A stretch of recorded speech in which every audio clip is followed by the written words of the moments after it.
If you're looking for a compact soundbar, be it for gaming or multimedia usage, you might want to consider something like the OXS Thunder Lite.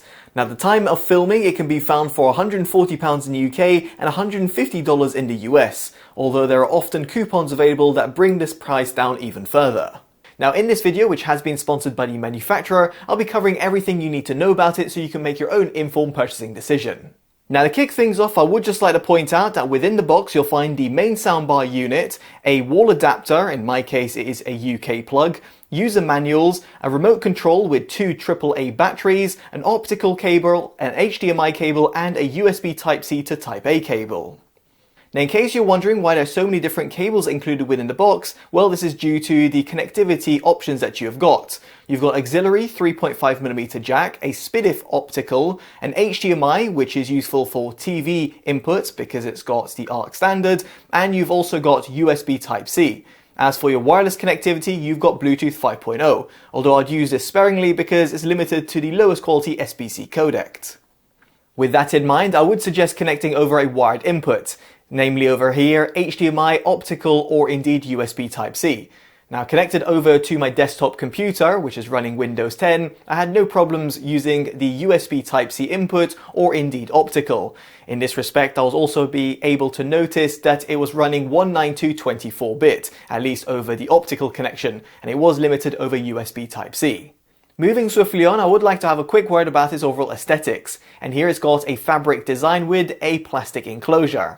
The dimensions of the soundbar will be also on your screen, and yes, indeed, it is actually pretty compact. It's also nice to see that you've got some rubbery feet underneath the soundbar, allowing you to place it on a desk, and you can also wall mount it if you so wish. Now, there are also physical buttons that are positioned at the top of the soundbar. They've also got a soft type of finish to them. The lights themselves are illuminated, which some people will appreciate. As for controlling the soundbar from afar, you have got a bundled remote, which is very much appreciated specifically at this price point. You can control the soundbar and indeed enable and disable the virtual surround sound, which stands for VTS, which can be found on the remote control. You can also quickly change between certain inputs and also go into Bluetooth pairing mode. Now, with all that in mind, let's get on to an audio demo. I'll be placing the camera and the microphone in front of the soundbar and playing back Priya-J's track, which is titled Like Me. Do look into the annotations because I'll be enabling and disabling the virtual surround sound. I'll then also be going on to a piece to camera where I'll be presenting the Audi Q6 e-tron on Totally EV. Then we will also go on to a gaming demo. This will be potentially a little less ideal because the microphone will be positioned to the side, but here hopefully you'll get an indication of how the soundbar performs when it comes to a realistic gaming scenario, specifically over here looking at Counter-Strike 2, which is a first-person shooter and therefore requires good positional cues.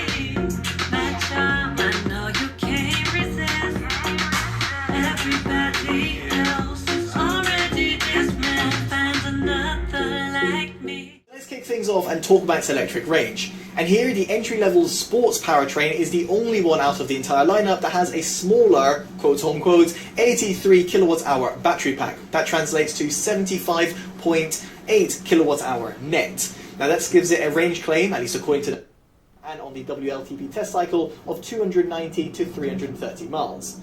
Now, the other models have got a 100 kilowatt-hour battery pack, and that translates to 94.9 kilowatt-hour net, and these have got a range claim that goes between 300 to 393 miles, again on the WLTP test cycle.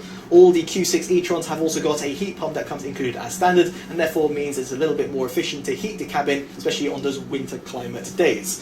Now, the vehicle I am actually testing is the S-Line Quattro.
Now, I appreciate an audio demo over YouTube is not quite ideal, but I thought to provide it as gives you a bit of a taster as to what to expect.